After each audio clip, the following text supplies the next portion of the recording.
The film which you are about to see is the account of the horrible tragedy which befell two cave divers in Florida. Originally from around Central Florida, both 52-year-old Todd McKenna and his best friend 63-year-old Stephen Gambrell were next-door neighbors who loved to go diving and hunting together. Todd was also a Coast Guard veteran who had two daughters, while Stephen was an expert diver who himself has been exploring for almost 30 years now. And being that they lived in Florida, they pretty much always had their pick of which cave that they wanted to go to. With this time being that they had their eyes on the very beautiful yet deadly Buford Springs cave, which itself is located in the Chassahowitzka Wildlife Park, about 50 minutes north of Tampa and about an hour and 30 minutes west of Orlando. The park is also known to have an abundance of wildlife such as the Florida black bear, gopher tortoise, Sherman's fox squirrel, and a diverse snake population with multiple different species. The park is also well known for its infamous cave systems, such as the deadly Eagle's Nest Cave, which has seen its name on this channel before, and of course the system which we are speaking of today, Buford Springs, which is also sometimes known as Buford Sink. The cave was discovered not long ago in 1973 by a man named Will Walters. It also has a max dive depth of up to 150 to 180 feet, with only one corridor located right here, and an average visibility of about 60 feet as well. Though the visibility can go down as far as up to 2 to 3 feet in front of one's face, just depending on the day. Which now brings us back to our story.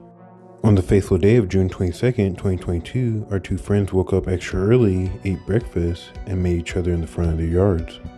Then once they went through the day's plans, they picked a car to go in, and were off.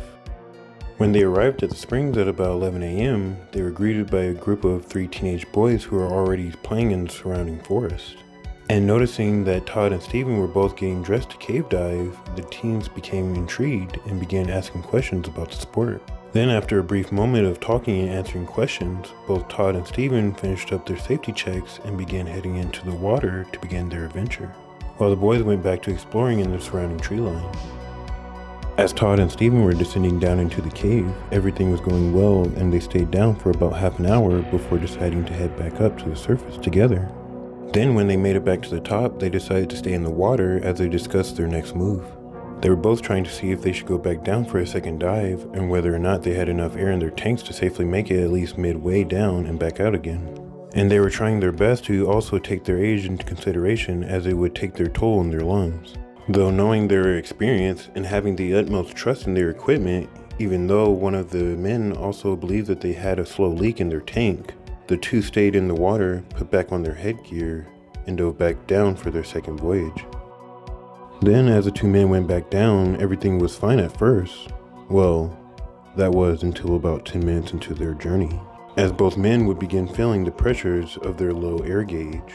And as they were both at about the 120-foot mark, they both began panicking as Stephen's air quickly started disappearing, and unfortunately for him, Todd's air was not far behind, meaning he couldn't help his friend with any extra air, and soon after, the horror began. Both men began thrashing around for help that sadly would never show up, and in doing so, killed with little chance that they had of survival, as their lungs were now on fire and they were slowly slipping into unconsciousness. Then not long after, as the boys were walking around up top, they noticed something slowly pop out of the water. It was Stephen, and at first it looked as though he was just looking down into the springs for his diving partner Todd. Though after a few minutes they noticed that he wasn't moving, and that there also weren't any bubbles coming up to the surface. They then immediately called 911 to get some help. Then as they waited, they decided to swim out to Stephen to see if there was anything that they could do to help. But once they swam out and flipped him over, they received no response, so they proceeded to move him over towards the dock. Though because none of them were strong enough to lift him out of the water, they were forced to wait for help. A short while later, 2 deputies would show up and immediately jumped in to lift Stephen out of the water. And by the time they were able to get him out, several more first responders were able to show up and help out. Sadly though, they still weren't able to get a response out of Stephen, so they put him into the ambulance and took him to the closest hospital. Then the cops spoke to the teams and learned that Todd was still in the cave and low on air and should be resurfacing within the next 20 to 30 minutes. And since no one there was cave rescue certified, they couldn't go in anyway to rescue him. But after 30 minutes slowly turned to 3 hours, and there was still no sign of Todd, they knew that he must have succumbed to the same fate as Stephen. and soon after called the International Underwater Cave Rescue and Recovery Team to come out and try to recover Todd's body.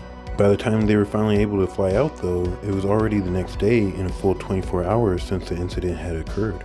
They quickly dove in though, and luckily because the cave is a relatively simple system, they found him at about the 137-foot mark, sunken all the way to the bottom, and quickly was able to bring him back to the top. Officials would later come out to say that both men had no signs of trauma, and that both appeared to have the appropriate diving equipment that they would need for Buford Springs, but the lack of safety is what most likely caused their death. Though knowing that Buford Springs is also known for how bad the visibility can be at times, it also most likely didn't help. Though with that being said, may both Todd McKenna and Stephen Gambrell both rest in peace. And once again, thank you for watching. Remember to hit the like and subscribe buttons and turn on the notification bell for more content in the future. Goodbye for now.